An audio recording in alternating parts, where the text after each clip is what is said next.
प्रिय विद्यार्थियों, नमस्ते।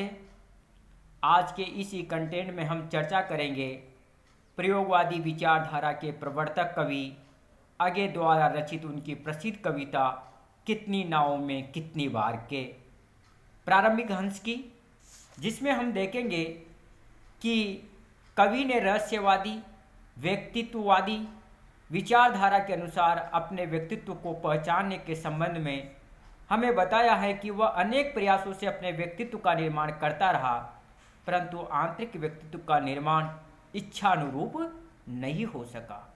प्रतीकों का सहारा लेकर के कवि ने अपने मनोभावों को इस कविता के माध्यम से कितनी नावों में कितनी बार के द्वारा हमारे सामने रखने का जो प्रयास किया है वह इस प्रकार से है।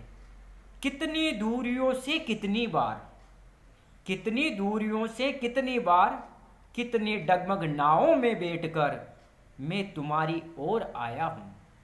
कितनी दूरियों से कितनी बार, कितनी डगमग नावों में बैठकर मैं तुम्हारी ओर आया हूँ, और मेरी छोटी सी ज्योति, कभी कुहासे में तुम्हें न देखता भी, पर कुहासे की ही छोटी सी रूपहली झलमल में पहचानता हुआ तुम्हारा ही प्रभामंडल।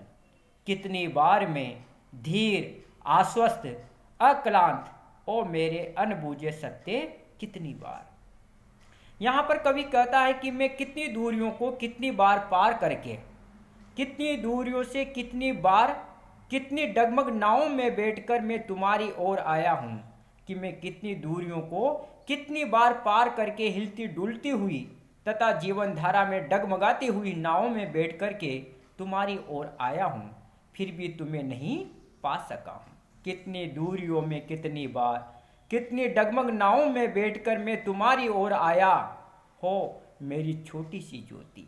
हे आत्म व्यक्तित्व की अल्पतम ज्योति, मैं निराशा रूपी, कभी कुहासे में तुम्हें न देखता भी, पर कुहासे की ही छोटी सी रूपहली झलमल में पहचानता हुआ तुम्हारा ही प्रभामंडल।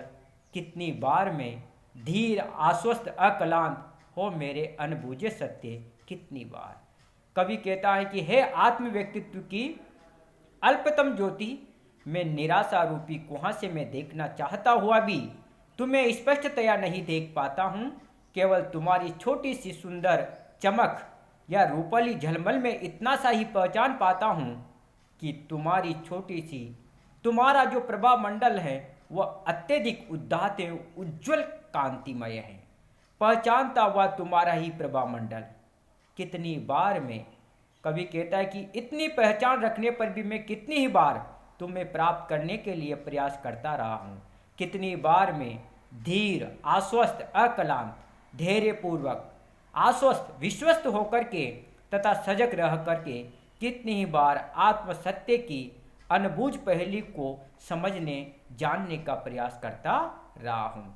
धीरे आश्वस्त अक्लांत हो मेरे अनबूझे सत्य कितनी बार। कवि यहाँ पर हमें यह बताने का प्रयास करता है कि व्यक्ति अपने जीवन को स्वयं कभी भी अपने आत्म व्यक्तित्व को जानने के लिए, पहचानने के लिए अपने व्यक्तित्व के नज़दीक जाता है, लेकिन वहाँ पहुँच करके भी वह आत्म व्यक्तित्व को पहचानने में असफल ही रहता है। कवि कहता है कि मैंने भी जीवन में अपने व्यक्तित्व को जानने के लिए न जाने कितनी बार प्रयास किए हैं, न जाने कितनी कोशिशें की हैं, लेकिन मैं हर बार असफल ही रहा हूँ। कवि कहता है कि मैं कितनी दूरियों को कितनी बार पार करके हिलती डुलती हुई तथा जीवन धारा में डगमगाती हुई नाव में बैठ करके हे मेरे आत्म व्यक्तित्व तुम्हारी ओर आया, फिर भी तुम्हें नहीं पा सका, तुम्हें पहचान नहीं सका।